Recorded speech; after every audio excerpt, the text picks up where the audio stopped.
The Hargrove residence, nestled at the end of Maple Street, stood as a testament to a bygone era. Its Victorian architecture, with gabled roofs and a wraparound porch, whispered stories of the past. Jonathan Hargrove, the patriarch of the Hargrove family, had lived in this house all his life, just as his father and grandfather had before him. Each creak of the floorboards, each sway of the lace curtains in the spring breeze, carried memories of laughter, tears, celebrations, and solace. Jonathan, now an octogenarian, spent his days in a high-backed armchair by the window, often lost in thoughts. His eyes, once sharp and gleaming with intellect, now gazed distantly at the elm tree that stood guard outside. A retired university professor, he was revered for his wisdom in literature and life. Yet time had drawn lines on his face and had slowed his movements, but not his mind. The house, once filled with the sounds of his children, Emily, Michael, and Anna, now echoed with silence. Their visits had become infrequent, their calls shorter. Jonathan understood. They had their lives, their careers, their families. But in the quiet of the evening, when the house seemed to sigh with loneliness, he couldn't help but feel forgotten. It was a crisp April morning, the kind where the sun shyly peeks through the clouds, promising warmth.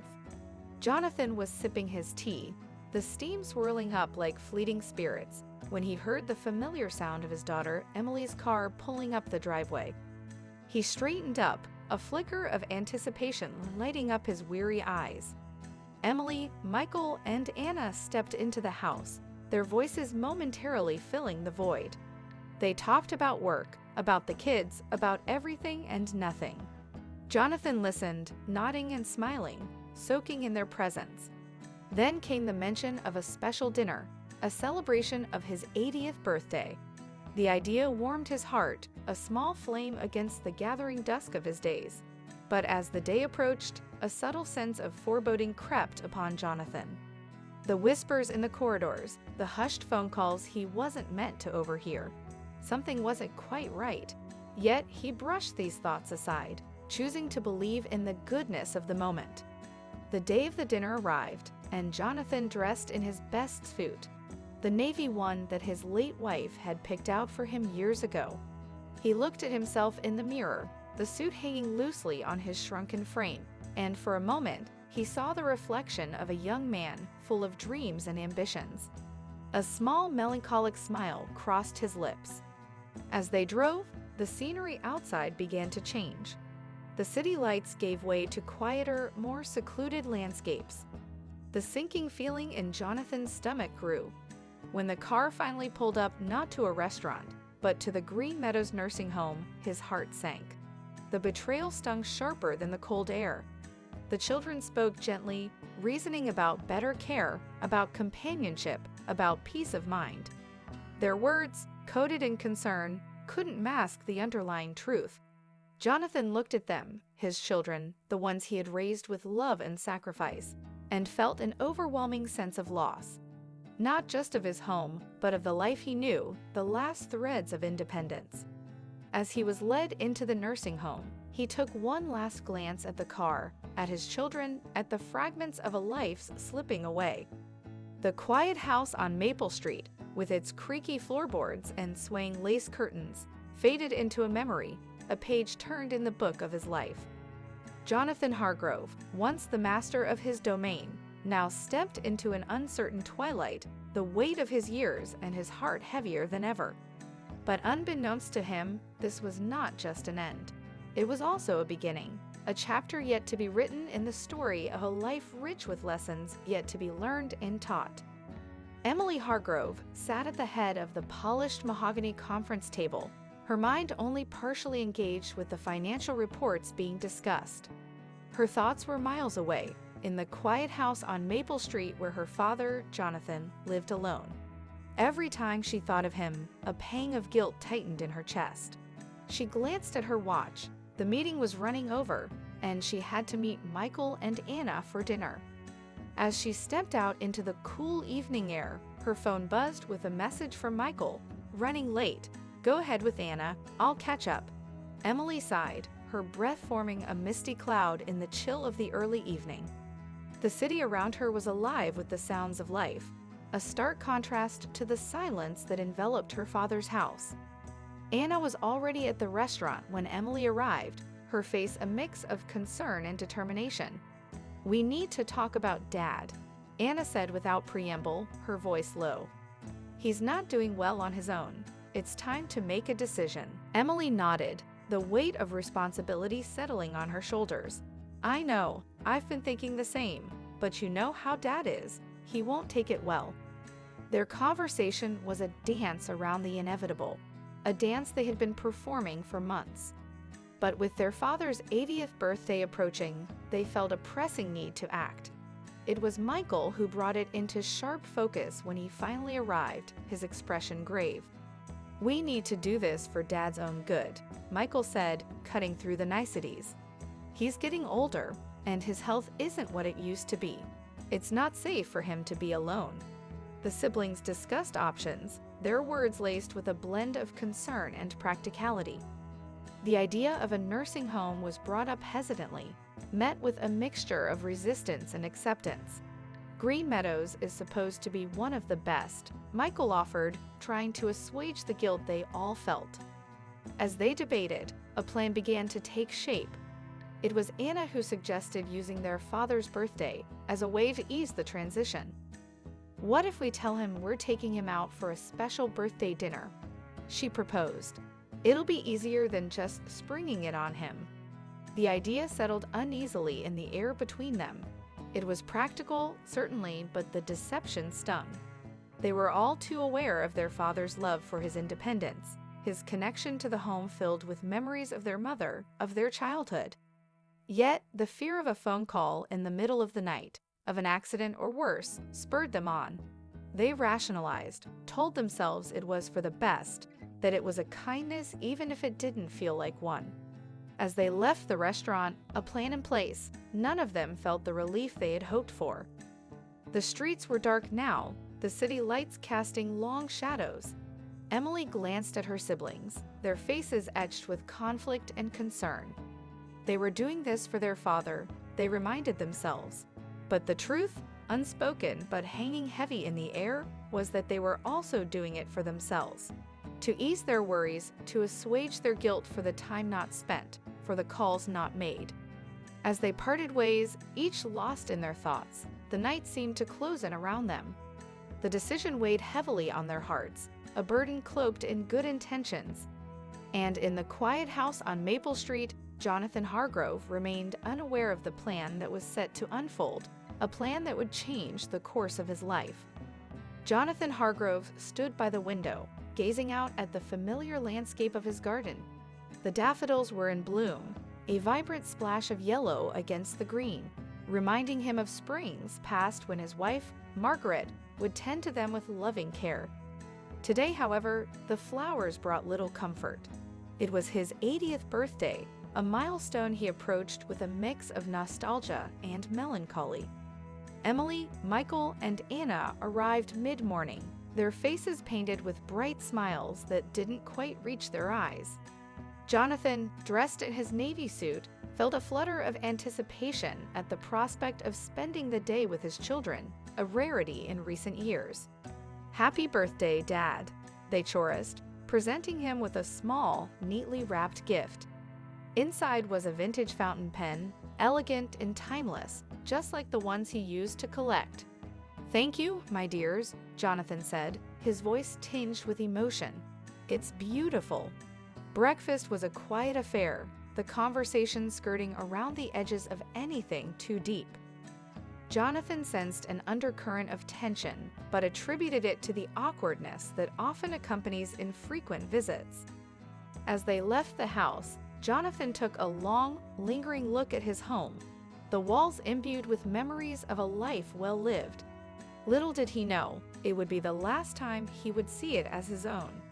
The drive was longer than Jonathan expected. They passed the familiar sights of the town, moving into areas less known to him. With each mile, a sense of unease grew within him, a nagging feeling that something was not quite right.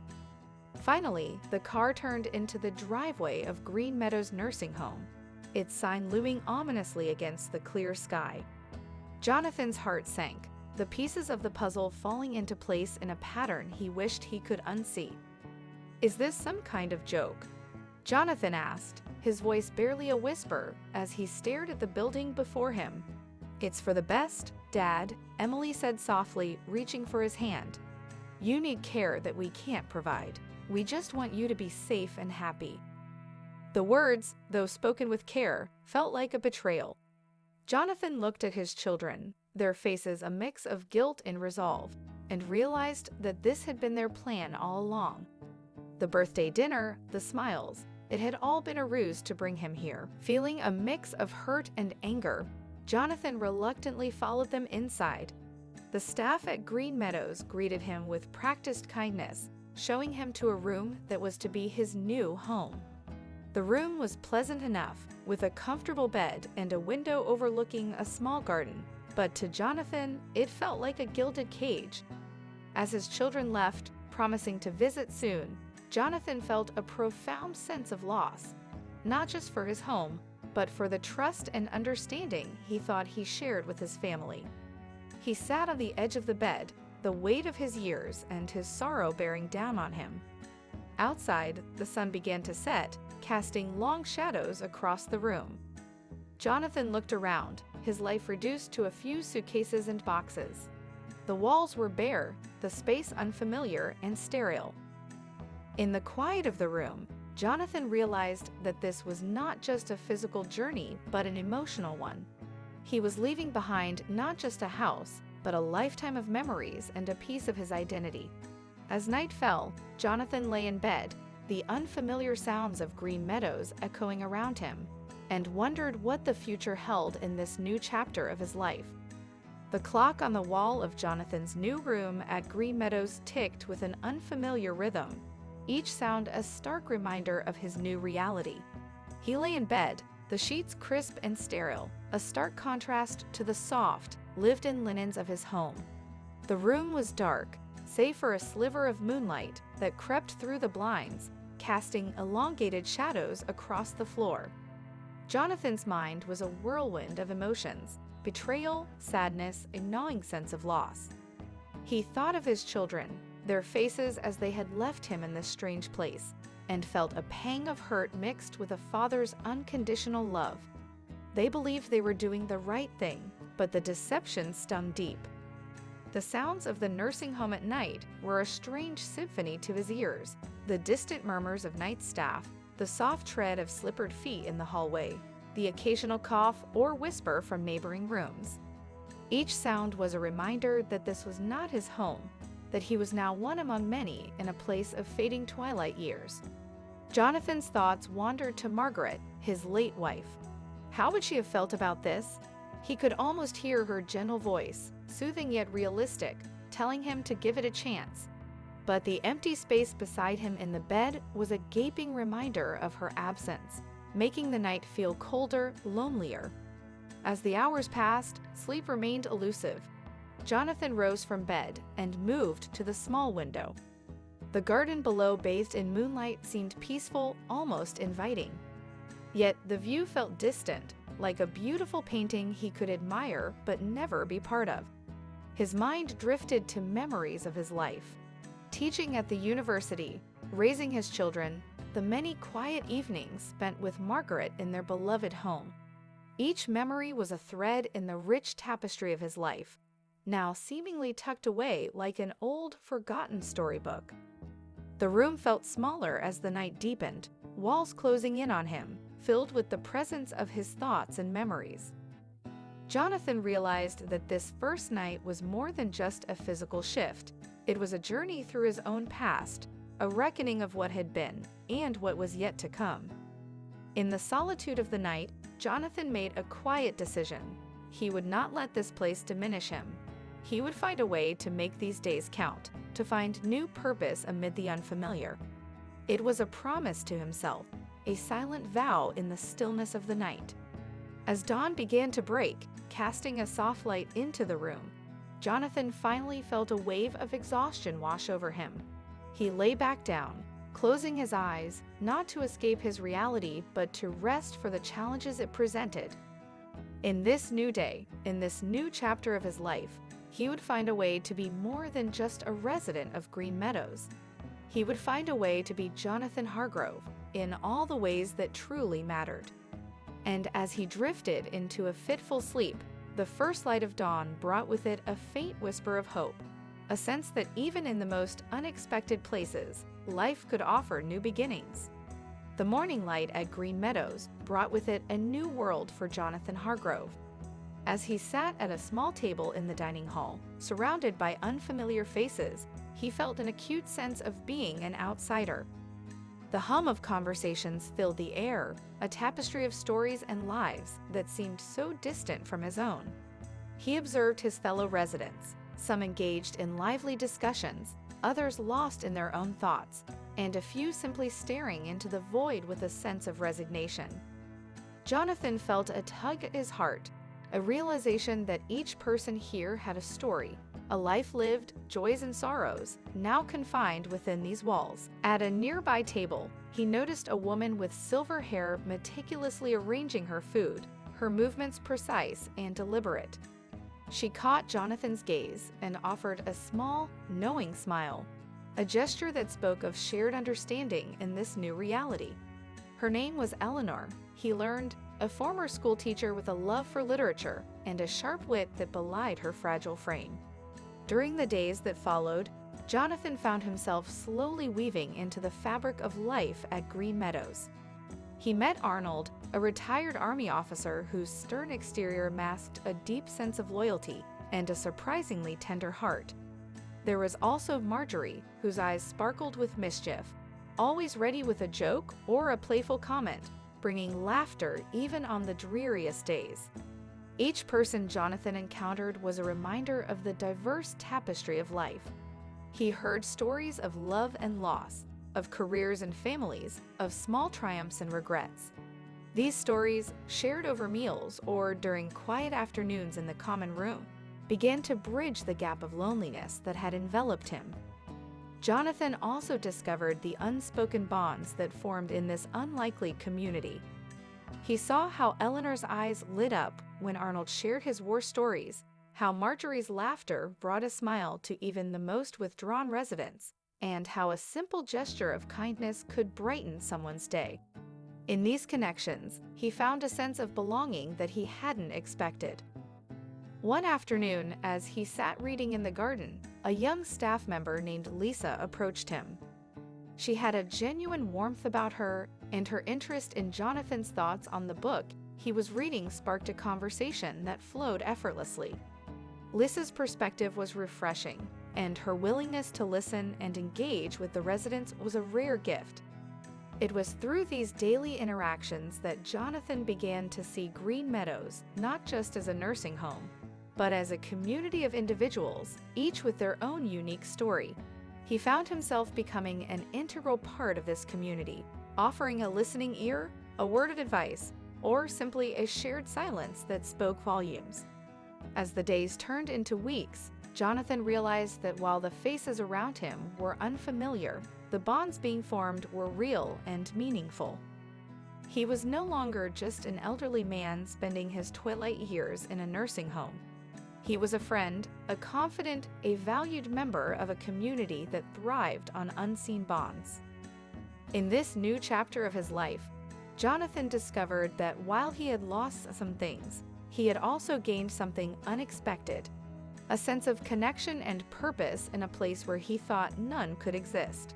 And in this realization, he found a measure of peace, a belief that even in the most unlikely places, life could still offer moments of profound connection and joy. The days at Green Meadows Nursing Home settled into a rhythm for Jonathan Hargrove, a rhythm punctuated by the echoes of his past.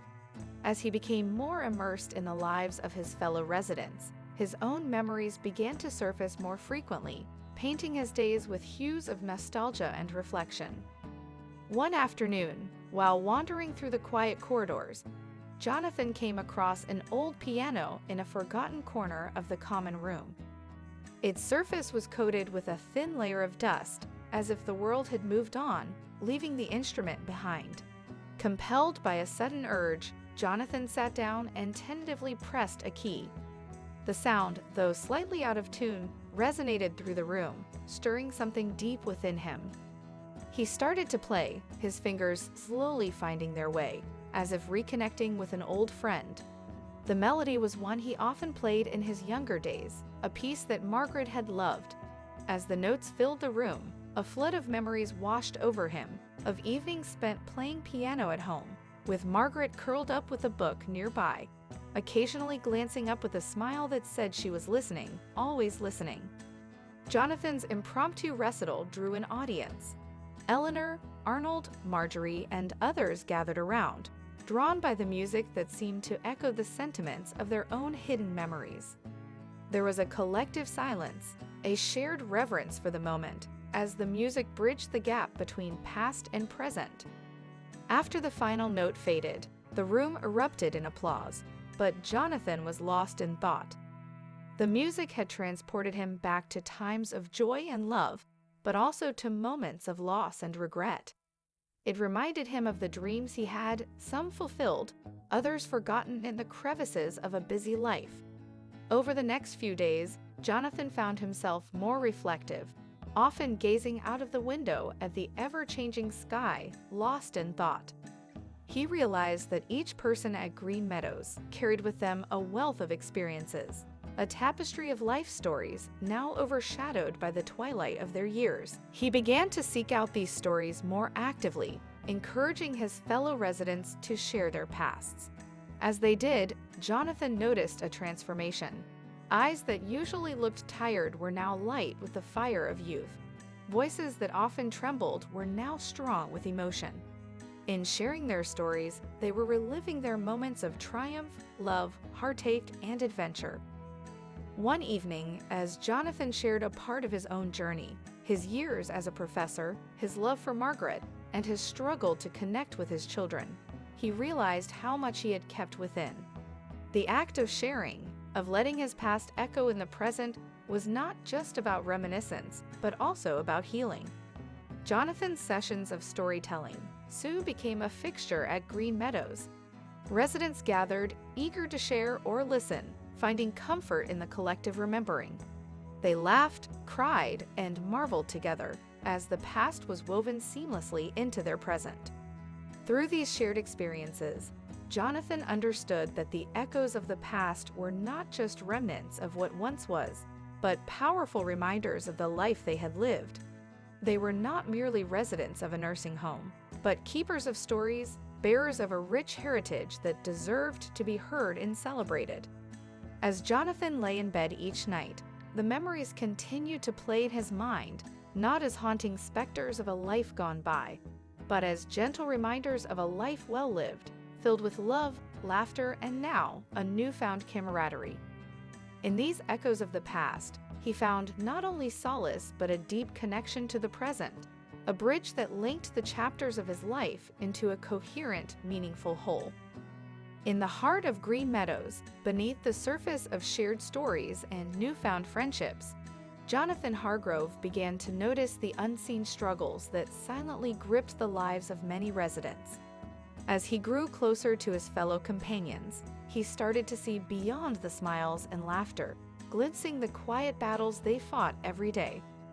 One morning, Jonathan noticed Eleanor sitting alone, her usual spark dimmed.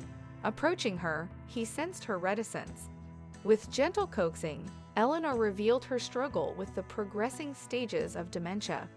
Her fear was palpable, fear of losing herself, her memories, and the very essence of what made her Eleanor. Jonathan listened, offering a comforting presence, as she spoke of her good days filled with clarity and the bad days shrouded in confusion. It wasn't just Eleanor. Arnold, the robust ex-military man, confided in Jonathan about his battle with chronic pain, a constant reminder of his aging body that refused to cooperate with his youthful spirit. Despite his stoic exterior, the pain sometimes broke through, bringing a vulnerability that Arnold struggled to accept. Jonathan also learned of Marjorie's loneliness, a loneliness that her humor masked. Her children rarely visited, and when they did, their interactions were perfunctory, leaving her feeling more isolated. Her laughter was her shield, but in quiet moments, her eyes betrayed a deep longing for genuine connection and love. Each story, each confession that Jonathan became privy to, painted a clearer picture of the complex tapestry of life at Green Meadows. He realized that behind every door, within every heart, there were battles being fought, battles against illness, against loneliness, against the relentless march of time. As he became more attuned to these struggles, Jonathan felt a shift within himself. He had initially seen Green Meadows as a place marking the end of independence and purpose. Now, he understood it as a community where each individual's challenges and triumphs were interwoven, creating a network of support and understanding. Jonathan found himself becoming a confidant, a role he embraced with a sense of duty and compassion. He spent hours listening, offering words of comfort, sometimes just sitting in silence, providing a reassuring presence. These interactions, though emotionally taxing, also brought a profound sense of fulfillment. However, Jonathan's own battle was not visible to others. The emotional toll of witnessing the struggles of his friends, coupled with the creeping advancement of his own age-related ailments, began to weigh on him. His nights were restless, his thoughts often drifting to the well-being of his friends and the fragility of their collective existence. Despite these challenges, Jonathan found strength in the resilience of those around him.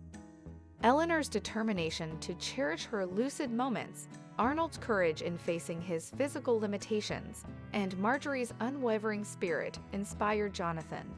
They were not merely surviving. They were finding ways to live with dignity, grace, and a sense of camaraderie. In this unseen struggle, Jonathan found a deeper connection with the residents of Green Meadows than he had ever experienced. They were not defined by their ailments or their age, but by their enduring spirit and their unyielding will to find joy and meaning in every day. As he lay in bed each night, reflecting on the day's interactions, Jonathan felt a kinship with his fellow residents that transcended the walls of the nursing home. They were a community bound not just by shared space, but by shared experiences and the unspoken understanding of life's twilight journey. In this understanding, Jonathan found not only empathy and compassion, but a renewed sense of purpose in his role within this unique tapestry of lives. Amidst the myriad emotions and experiences that Jonathan Hargrove navigated daily at Green Meadows, a plan was quietly taking root in his mind. It was a plan born not out of spite or malice, but from a profound understanding of life's fleeting nature and the true essence of legacy. Jonathan had always been a man of deep reflection, and the time he spent within the walls of Green Meadows only intensified his introspective nature. The stories and struggles of his fellow residents, their laughter and tears, had profoundly affected him. He began to view his own situation and the actions of his children through a different lens. One crisp autumn morning, as the leaves outside painted the world in hues of amber and gold, Jonathan made a decision. He reached out to his longtime friend and lawyer, Thomas Adler, with a request that was both unusual and significant.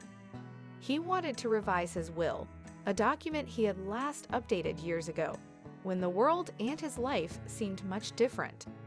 In the privacy of his room, with the gentle hum of the nursing home around him, Jonathan met with Thomas. He explained his new wishes in a calm and measured tone, his eyes reflecting a clarity of purpose. Jonathan wanted the bulk of his substantial estate to go to various charities and a significant portion to Green Meadows itself, specifically earmarked for improving the lives of the residents. Thomas, who had known Jonathan for decades, listened intently, his expression a mix of surprise and understanding. He recognized the intention behind Jonathan's decision. It was not a rebuke to his children, but a final act of teaching, a testament to the values he held dear. As they discussed the specifics, Jonathan felt a weight lifting off his shoulders. This was his legacy, a way to extend his beliefs and values beyond the confines of his own life. He imagined the improvements that his bequest could bring to Green Meadows: better facilities, more activities, perhaps even specialized care for residents with specific needs. It was a vision that brought him a sense of peace and satisfaction. Thomas prepared the documents with meticulous care, understanding the gravity of what they represented. When the new will was ready, Jonathan signed it with a steady hand, sealing his final wishes in ink. The envelope containing the document was then entrusted to Thomas, with instructions to be opened only after Jonathan's passing. As the days turned into weeks, Jonathan felt a subtle shift in his interactions with his fellow residents. There was an added depth to his conversations, a greater appreciation for the moments he shared with them. In his heart, he carried the secret of the sealed envelope, a secret that held the power to change many lives. Jonathan's thoughts occasionally turned to his children, Emily, Michael, and Anna. He hoped that in time, they would come to understand and perhaps even appreciate his decision. He wished for them to see beyond the material wealth, to grasp the essence of what he was trying to convey through his final act. The secret of the sealed envelope remained closely guarded, its contents known only to Jonathan and Thomas. It was a decision that would eventually reveal itself, but for now, it lay in wait, a silent testament to a man's desire to leave the world a little better than he found it. In the quiet of his room, looking out at the golden leaves dancing in the wind, Jonathan felt a deep connection to the cycle of life. His journey had brought him to this moment, this decision, and he was content with the path he had chosen. The future was uncertain, but in his heart, Jonathan knew that the legacy he was leaving behind was his truest expression of love and understanding. In the rhythmic monotony of daily life at Green Meadows, each day unfurled like the one before. Breakfast was served as the sun peeped through the blinds, lunch coincided with the high noon sun, and dinner was always accompanied by the soft, amber glow of sunset. For Jonathan Hargrove, these days held a quiet comfort, a routine that was as predictable as it was reassuring. However, beneath the surface of this orderly existence, the lives of the residents were anything but mundane. Each individual carried a lifetime of stories, of joys and sorrows, victories and defeats. Jonathan, with his perceptive eyes and a heart that had grown more empathetic with time, saw beyond the age-worn faces and slow movements. He saw the rich tapestry of human experience that each resident represented. His days were punctuated by conversations that ranged from the trivial to the deeply philosophical. There was Mrs. Clara Thompson, who had survived 2 world wars and still retained a fiery spirit, her eyes sparkling with untold stories. Then there was Mr. Harold Jenkins, a former jazz musician whose fingers might have lost their nimbleness but whose soul still danced to an invisible rhythm. Jonathan found himself more engaged with life at Green Meadows than he had initially thought possible. He participated in group activities, sometimes leading discussions on history and literature, subjects close to his heart. These sessions, held in the common room with its walls adorned with paintings and photographs, became an oasis of intellectual stimulation for him and many residents. In these daily interactions, Jonathan discovered an unexpected camaraderie. He listened to their stories, shared his own, and in doing so, found threads of commonality that wove them together in a tapestry of shared human experience. They laughed together, sometimes cried together, and through it all, Jonathan felt a deep sense of belonging.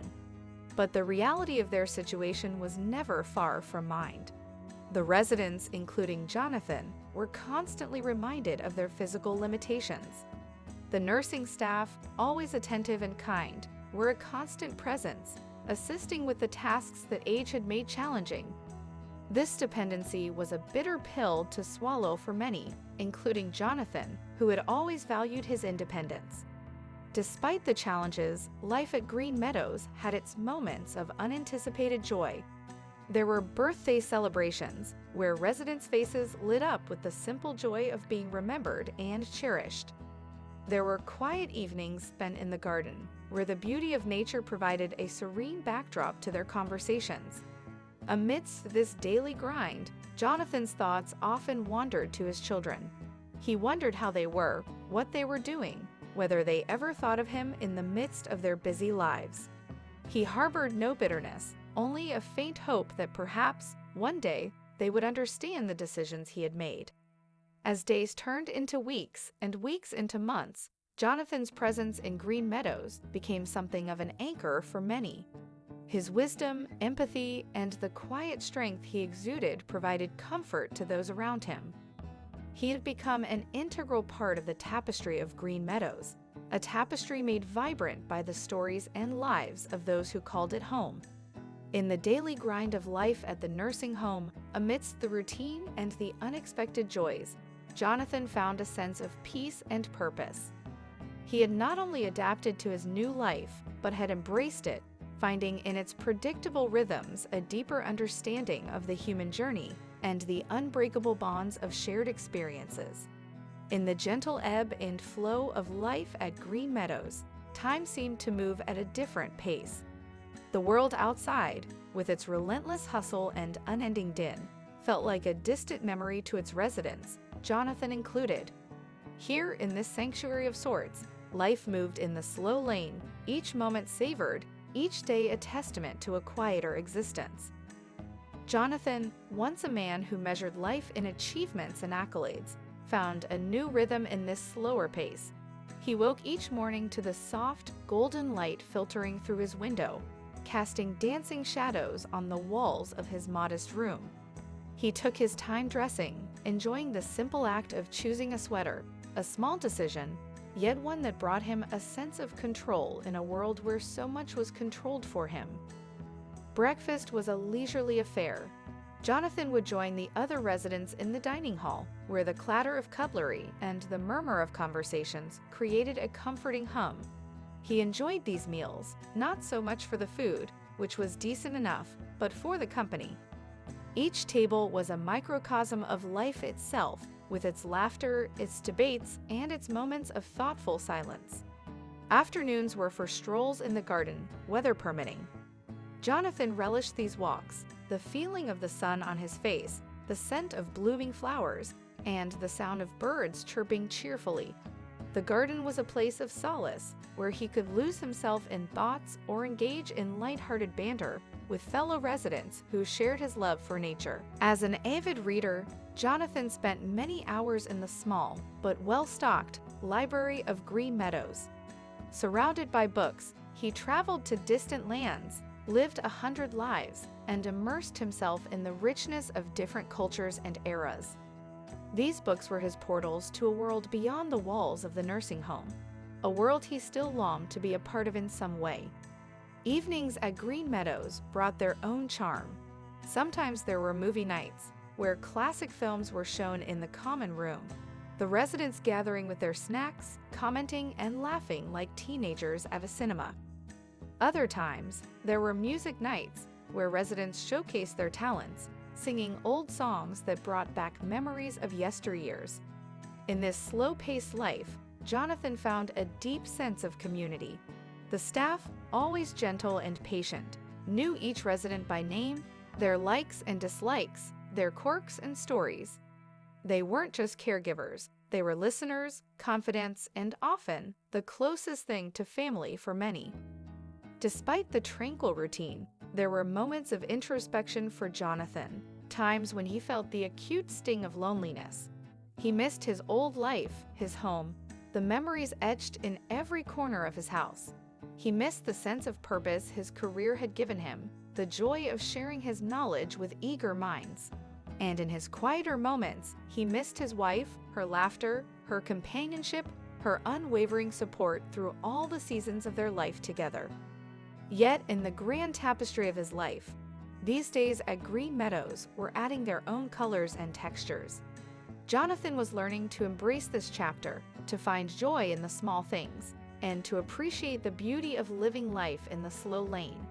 It was a different kind of life, simpler, quieter, but it was a life filled with moments of unexpected happiness and newfound friendships.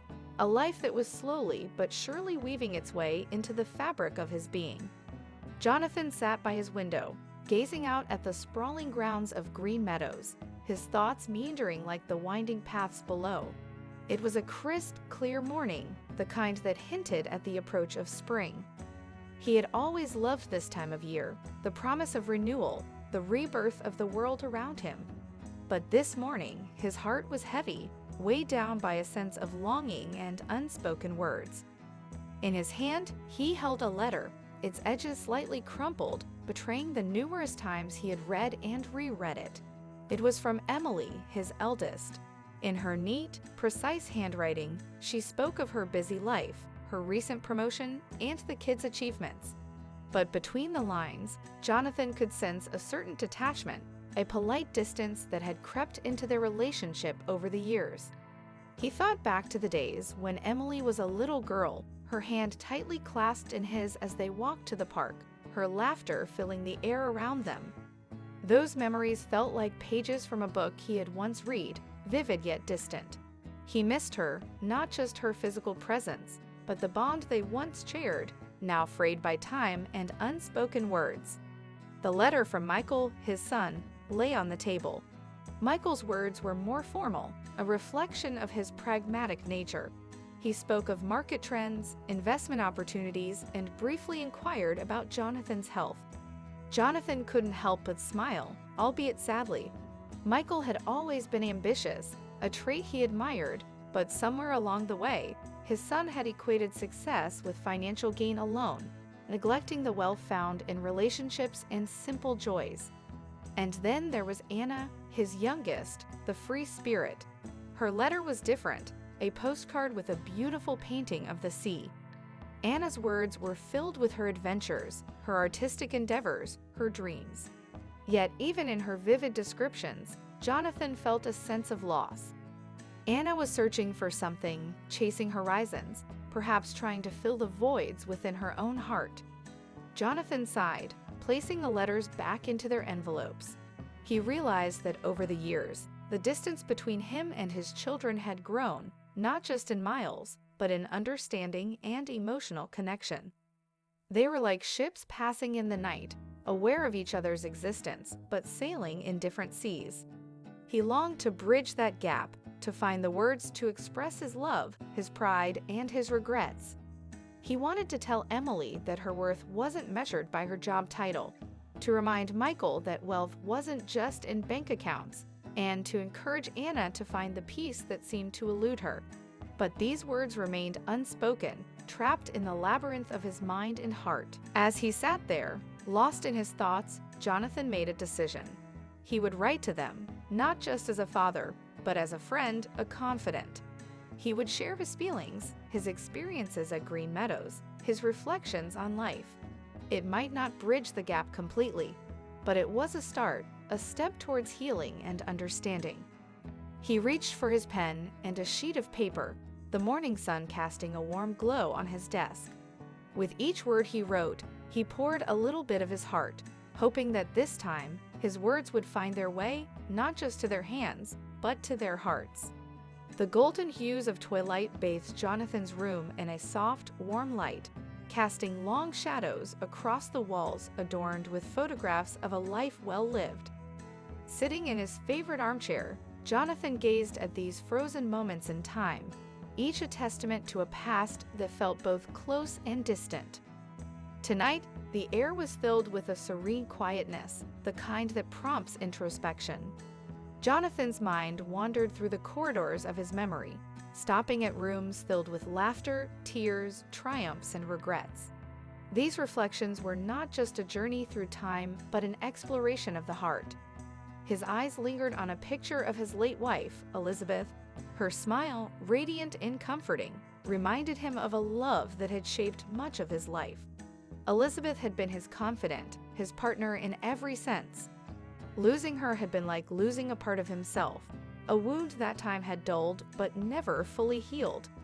He missed their conversations, her gentle guidance, and the way she could read his thoughts with just a glance.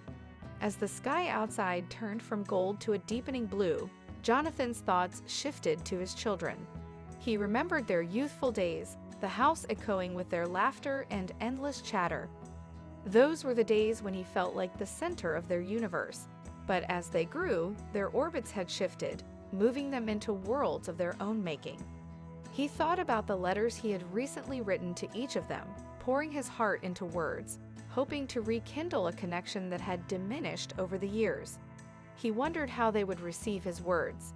Would they understand his longing for a deeper relationship, his desire to be more than just a figure in the backdrop of their lives? Jonathan's reflections were interrupted by a gentle knock on the door. "Evening, Mr. Hargrove. It's time for your medication," Nurse Helen said, walking in with her usual brisk efficiency tempered with kindness. As she helped him with his medicine, Jonathan felt a surge of gratitude for the staff at Green Meadows.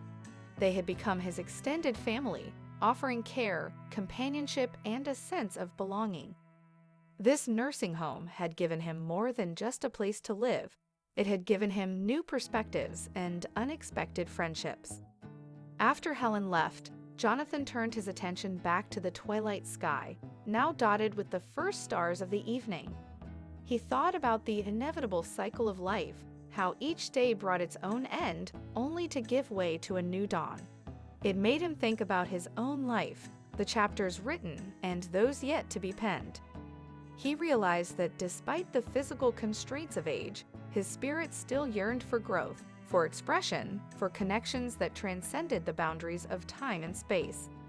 He wanted to leave a legacy, not of material wealth, but of emotional richness, a tapestry woven from the threads of love, understanding, and empathy.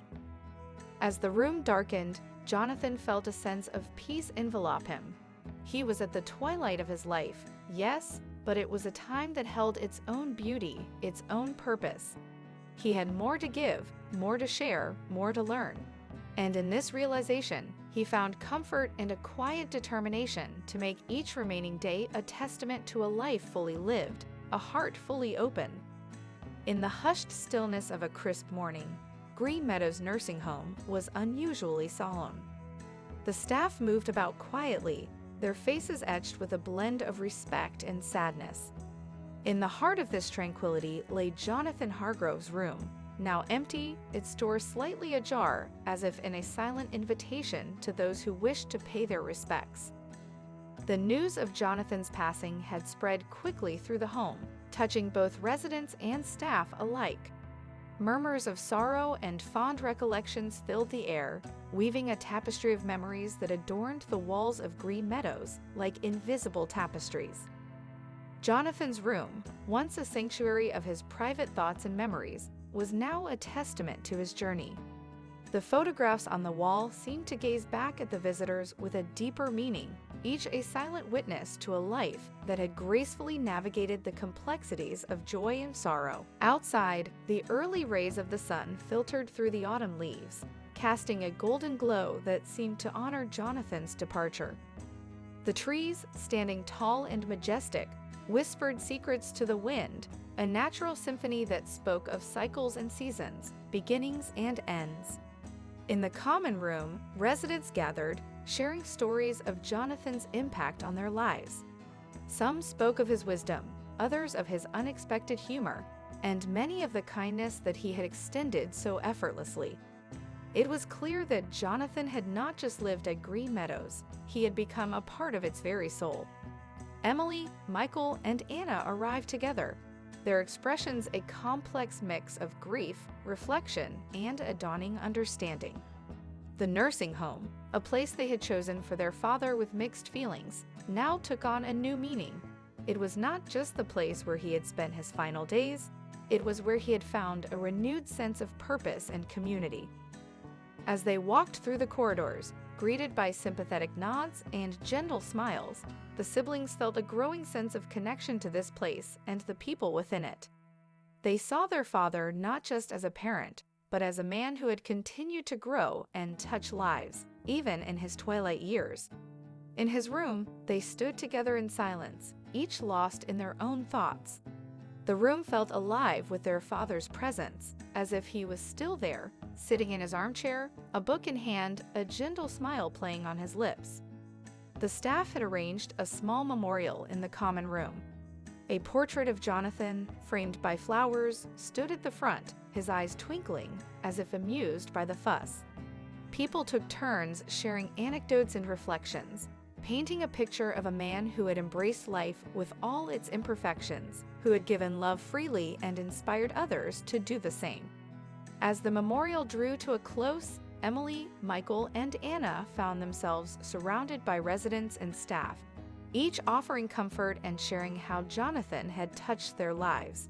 In these exchanges, the siblings found a deeper understanding of their father's final days and his decision to leave a legacy that extended beyond material wealth.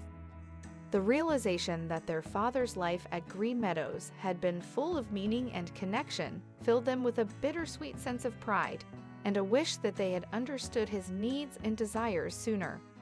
The loss was profound, but in its depths, they found a newfound appreciation for the values their father had cherished. As they left Green Meadows, the sun was setting, casting a soft, golden light that seemed to promise that even in loss, there is beauty and hope. Jonathan's final farewell was not just an end, but a beginning for his children to embrace the lessons he had imparted, to live with empathy, compassion, and an understanding of what truly matters in life. The office of Jonathan Hargrove's lawyer, Mr. Arthur Simmons, was a somber setting on a bright morning. The room, with its walls lined with books and certificates, bore an air of solemnity as Emily, Michael, and Anna sat in plush leather chairs facing Mr. Simmons' sturdy oak desk. The atmosphere was thick with anticipation, the kind that precedes a moment destined to change lives. Mr. Simmons, an old friend of Jonathan's, wore a grave expression. Clearing his throat, he opened the folder containing the last will and testament of Jonathan Hargrove. The siblings exchanged nervous glances, each battling a storm of emotions and unspoken expectations. "As you know," Mr. Simmons began, his voice steady yet empathetic, "your father was a man of great integrity and thoughtfulness. His decisions, as outlined in this will, are a reflection of his values and beliefs." He paused, allowing his words to settle in the room, then began to read. The legal jargon gave way to the heart of the will, the sections that detailed Jonathan's final wishes regarding his estate. To the staff and residents of Green Meadows Nursing Home, Mr. Simmons read, "I bequeath a sum to be used for the betterment of the facilities and the care of its residents, with the hope that it will make a positive difference in the lives of many." Emily, Michael, and Anna sat in stunned silence. Their father had always been generous, but this gesture was beyond their expectations. A wave of emotions washed over them, a mixture of pride and a piercing realization of their misjudgment about their father's final days. Mr. Simmons continued, detailing bequests to several charities, each chosen with care and purpose, reflecting Jonathan's lifelong commitments and passions. With each revelation, the siblings' understanding of their father deepened, as did their awareness of the chasm between their assumptions and his reality. "And to my children, Emily, Michael, and Anna," Mr. Simmons read on, "I leave personal items of sentimental value, along with a monetary gift. It is my hope that these gifts will serve not just as tokens of my affection, but as reminders of the values I hold dear: compassion, understanding, and the pursuit of a life that contributes to the greater good." The room fell into a profound silence. The siblings were emotionally overwhelmed, each grappling with a complex blend of feelings: grief for their loss, regret for their misunderstandings, and a dawning sense of their father's profound wisdom and love. Emily wiped away a tear, Michael sat with a furrowed brow in deep thought, and Anna held her hands tightly together, all of them processing the weight of their father's final message. Mr. Simmons gave them a moment, then softly added, "Your father's final wish was that this will would not only be a distribution of his assets, but a testament to his life's philosophy. He believed in the power of change and the capacity of each person to make a meaningful impact." As they left the lawyer's office, the siblings were no longer the same. The reading of the will had been a revelation, a final lesson from a father who continued to guide them even in his absence. They stepped out into the daylight, each carrying a piece of Jonathan's legacy, a newfound resolve to honor his memory, not just in grief, but in action, to embody the values he had lived by, and to make them a guiding force in their own lives. The journey ahead would be one of reflection, growth, and perhaps redemption. In the days following the reading of the will, the world seemed to spin differently for Emily, Michael, and Anna. The grand house on Maple Street, once a beacon of familial warmth and unity, now echoed with the silence of their father's absence and the weight of their own reflections. The trio, each ensconced in their personal turmoil, began to confront the shock of reality that their father's will had unveiled. Emily found herself wandering through the house, her steps slow and contemplative. She traced her fingers over the spines of books in Jonathan's study, each a sentinel of his vast knowledge and wisdom. The memories of her father, reading, laughing, imparting lessons of life, flooded back with a piercing intensity. Guilt gnawed at her for the times she had chosen work over a visit, convenience over compassion. Jonathan's decision to leave his wealth to causes rather than to them had been a wake-up call, a stark reminder of what truly mattered. Michael, meanwhile, grappled with a tumultuous mix of emotions. Always the pragmatic one, he had convinced himself that managing their father's estate would be straightforward, a mere formality. The reality, however, was a hard pill to swallow. His father's generosity to others over his own kin was a message he couldn't ignore. It challenged his worldview, forcing him to question his own values and priorities. The glossy veneer of his busy life began to lose its sheen, revealing the hollowness beneath. For Anna, the revelation was like a key unlocking the door she hadn't realized was closed. She pored over her father's journals, which he had left to her, finding within their pages the depth of his thoughts and feelings. His words, imbued with wisdom and a deep understanding of life, spoke to her in a way they never had before. She began to see her father not just as a parent, but as a person, complex, thoughtful, and profoundly insightful. The realization that she had only skimmed the surface of knowing him filled her with a profound sense of loss. In the following weeks, their usual routines felt disjointed, as if they were actors in a play that had lost its script. Conversations between them, once sparse and superficial, took on a new depth. They shared memories of their father, each recollection a piece in the puzzle of understanding the man he was. The siblings also found themselves revisiting Green Meadows. The nursing home, once a symbol of their guilt, became a place of revelation. Interacting with the residents, they saw the impact of their father's generosity. The smiles, the improved facilities, and the sense of community were all part of Jonathan's legacy. It was here, amidst the stories and gratitude of the residents, that the siblings began to truly comprehend the magnitude of their father's final lesson. The shock of reality that Jonathan's will had imparted was transforming. It wasn't just about the redistribution of wealth, it was a redistribution of perspectives, priorities, and ultimately of purpose. Emily, Michael, and Anna were embarking on a journey not just of grief, but of growth, a journey that was reshaping their understanding of inheritance, not as a right, but as a responsibility. The seeds of change, sown by their father's final act, were beginning to take root in the fertile ground of their conscience, promising a harvest of renewed relationships and redefined lives. The autumn leaves had begun their colorful descent in the quiet neighborhood of Maple Street, each one a testament to the inevitable cycle of change. In the Hargrove household, change was not just in the air, it was in the hearts of Jonathan's children. The shock of the will had settled into a somber awakening, reshaping their perceptions and guiding them towards paths untraveled.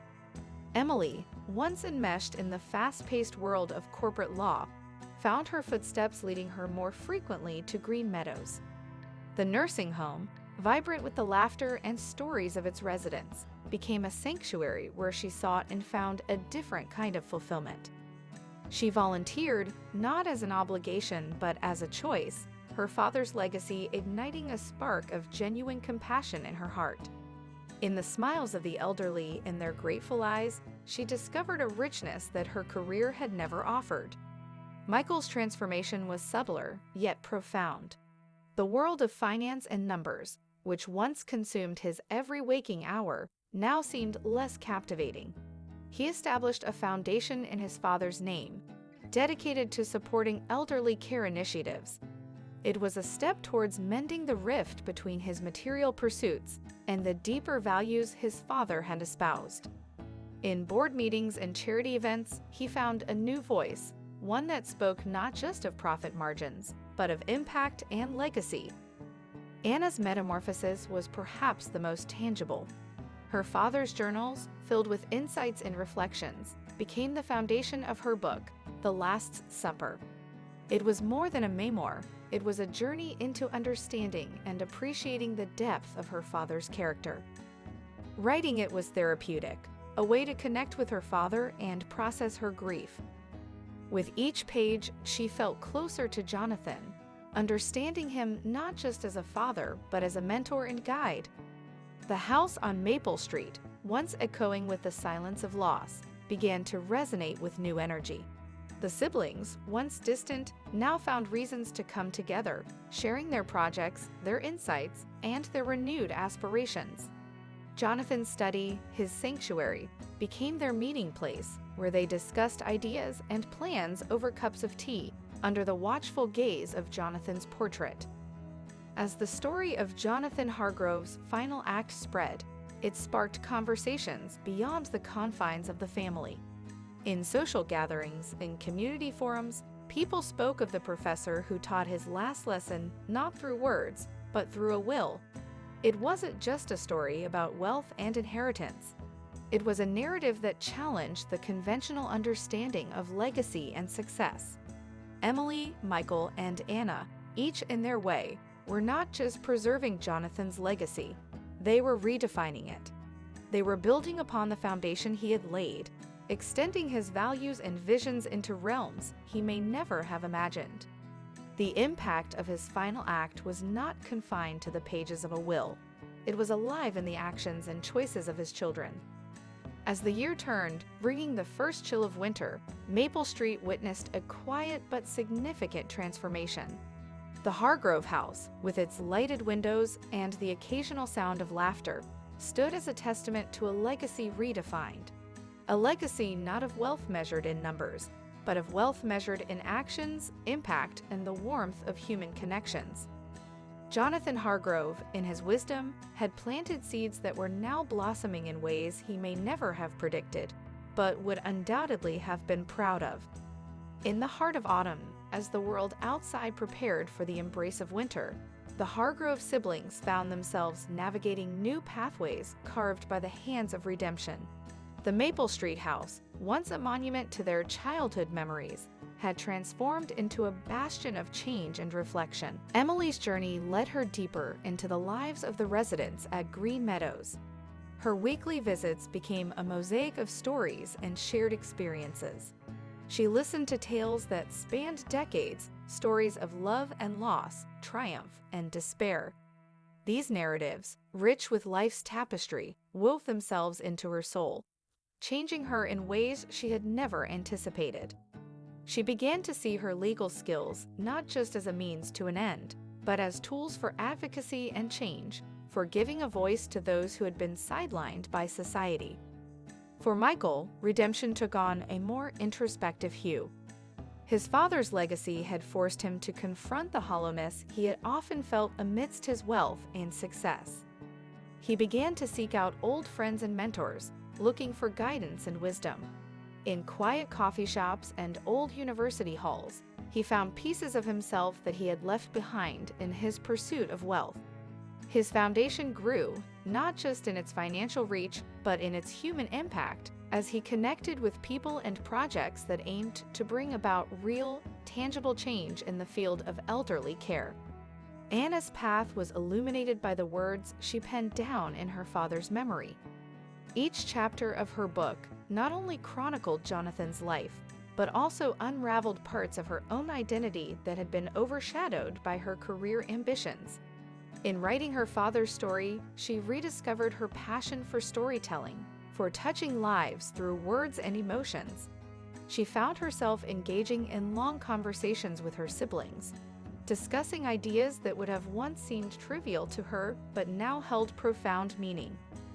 The Hargrove siblings also found redemption in their renewed relationship with each other. The shared experience of loss, the shock of the will, and the subsequent journey of understanding their father's final wishes brought them closer in ways they had never expected. They shared meals, stories, laughter, and even tears, forging a bond that was stronger and more genuine than what had existed before. As the first snow of the season began to fall, blanketing Maple Street in serene white, the siblings gathered in their father's study. Around them were the remnants of Jonathan's life, books, photographs, and memorabilia, silent witnesses to their transformation. They spoke not just of the past, but of the future, of plans to expand the foundation, to create more initiatives like the one at Green Meadows, and of Anna's book, which was nearing completion. In these moments of togetherness, they realized that their paths of redemption were not just about making amends for their past indifference, but about building a future that reflected the values their father had cherished. They understood that redemption was an ongoing journey, one that required constant effort, compassion, and a willingness to embrace change. As the chapter of their father's life closed with his passing, a new chapter was beginning for Emily, Michael, and Anna. It was a chapter filled with hope, purpose, and a deep understanding of the legacy they wished to leave behind. The paths of redemption they walked were individual, yet intertwined, leading them towards a future that honored not just their father's memory, but the lessons he had imparted through his life and his final, most enduring act. As winter relinquished its hold and spring heralded a season of renewal, the Hargrove siblings watched the seeds of change, sown in the depths of grief and reflection, begin to flourish. The Maple Street house, now more a hub of collective dreams than a relic of the past, buzzed with plans and projects, echoing with a life it hadn't seen in years. Emily, her spirit rejuvenated, had transformed her weekly visits to Green Meadows into a crusade of compassion. She initiated a program pairing legal professionals with the elderly, ensuring their voices and rights were not just heard but respected. Each story she heard, every wrinkle-lined smile she witnessed, fueled her determination. It was no longer about obligation. It was a quest born from a genuine connection with the souls she encountered. Her father's lessons had taken root, sprouting into actions that spoke louder than any words could. Michael's journey, while quieter, was no less significant. He found solace and purpose in the gardens of the foundation, literally getting his hands dirty. It became a sanctuary where his thoughts could wander, untethered from the constraints of boardrooms and balance sheets. Here, in the midst of nature, he found clarity. The Foundation's initiatives branched out under his guidance, each new project a testament to his evolving perspective on success and legacy. He began to understand that his father's greatest assets were never about the wealth he accumulated, but the relationships he nurtured and the lives he touched. Anna, meanwhile, was on the cusp of completing her book. It had become more than a memoir. It was a tapestry of life, loss, and love, interwoven with her own journey of self-discovery. The process of writing it had peeled back layers of her own ambitions, revealing a passion for storytelling that sought to connect, heal, and inspire. Her visits to Green Meadows, once a duty, had become a source of inspiration, each resident's story adding depth and color to her narrative. The book launch was set in the heart of spring, a symbolic choice representing new beginnings and growth. Invitations were sent to family, friends, residents of Green Meadows, and members of the community. The event was more than a mere promotion. It was a celebration of Jonathan Hargrove's legacy, a legacy that had blossomed in ways he could never have imagined. During these months of transformation, the house on Maple Street also underwent a change. It became a regular meeting place for discussions on future projects. Plans were laid out for a new wing at Green Meadows, funded by the foundation, designed with input from the residents themselves. Emily, Michael, and Anna found themselves involved in every step, their skills complementing each other, creating a synergy that was both powerful and effective. Spring's bloom was not just evident in the gardens and trees, but in the lives of the Hargrove siblings. They found themselves more connected to each other, their conversations rich with ideas, laughter, and a shared vision. Each project, each initiative, felt like planting a new seed of change, a tribute to their father's enduring impact. Jonathan Hargrove's legacy was no longer confined to the walls of Green Meadows or the pages of a book. It lived in the actions of his children, in the lives they touched, and the changes they brought about. The seeds of change, once sown in the soil of loss and regret, had given rise to a garden of hope, compassion, and a newfound understanding of what it truly means to leave a meaningful legacy. As spring gave way to summer, the Hargrove siblings looked forward to the future with a sense of purpose and a commitment to continue nurturing these seeds, watching them grow and flourish in the seasons to come. The evening air was balmy, carrying the scent of blooming flowers and freshly cut grass as the Hargrove siblings gathered for what they had come to call the Last Supper at the old Maple Street house. It was not a farewell to the house itself, but a tribute to the journey they had shared since their father's passing, a journey that had reshaped their lives and brought them closer than ever. Emily, Michael, and Anna had decided to recreate one of their father's famous dinners, a tradition that had been the heart of many family gatherings. Each of them had taken on a role, their actions harmonizing in the kitchen, a ballet of nostalgia and new memories in the making.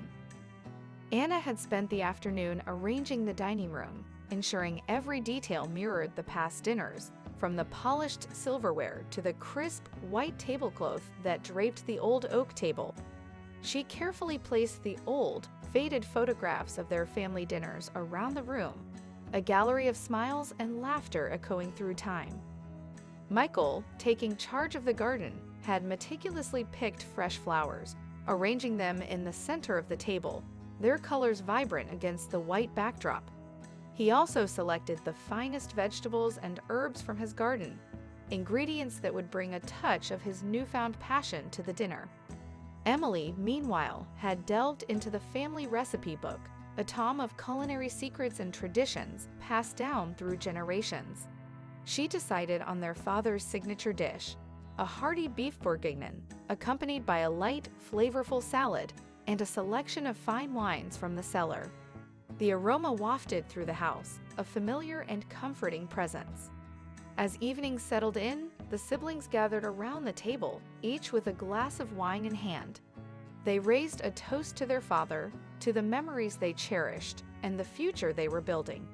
The conversation flowed effortlessly, punctuated by laughter and reflective pauses, each of them sharing stories of their recent endeavors and the impact of their father's legacy on their lives.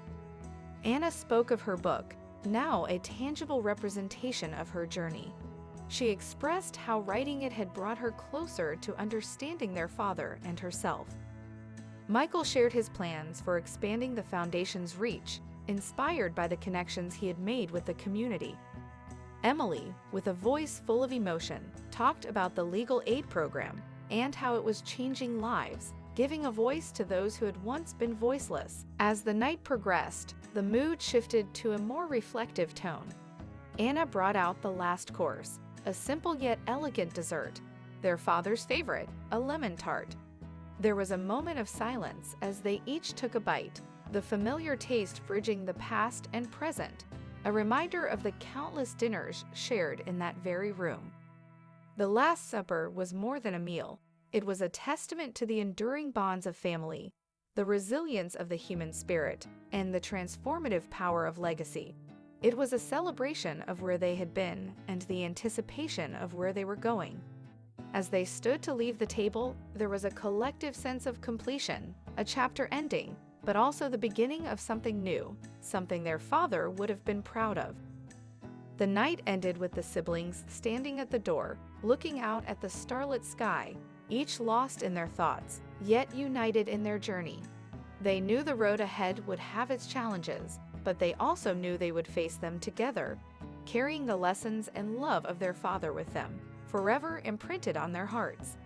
Months had passed since the Last Supper, and the seasons had turned their wheel, dressing the world in a cascade of colors. The old house on Maple Street stood proud, its walls echoing with the laughter and tears of the Hargrove family. Today, it was more than just a structure of brick and wood. It was a monument to a legacy that had transcended its creator. In the heart of the house, in what used to be Jonathan Hargrove's study, Anna sat by the window, her gaze lost in the golden hues of the autumn leaves. The manuscript of her book lay open in front of her, its pages filled with the story of a family, of loss, and of love reborn. She had just penned the last words, a fitting tribute to her father, a man whose life had been a tapestry of complexity and compassion. Outside, Michael and Emily walked through the garden, now a flourishing testament to life's perpetual cycle of growth and renewal.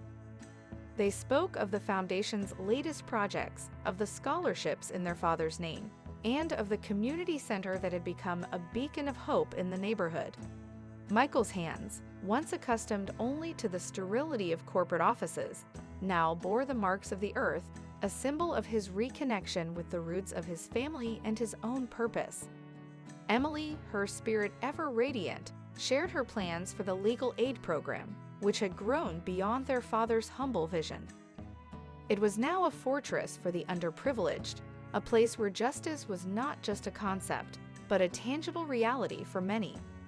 Her eyes sparkled with the same determination that had once defined Jonathan Hargrove, a reminder that his spirit lived on in his children. As the day faded into evening, friends and neighbors began to arrive, each carrying a dish, a story, a smile. The Hargroves had decided to make the Last Supper a tradition, a yearly gathering to celebrate their father's life and the community he had loved. The house buzzed with conversation, with the clinking of glasses and the warmth of shared memories. In the midst of the celebration, Anna took a moment to step outside. She walked to the old oak tree, under which her father had spent countless hours contemplating life's mysteries.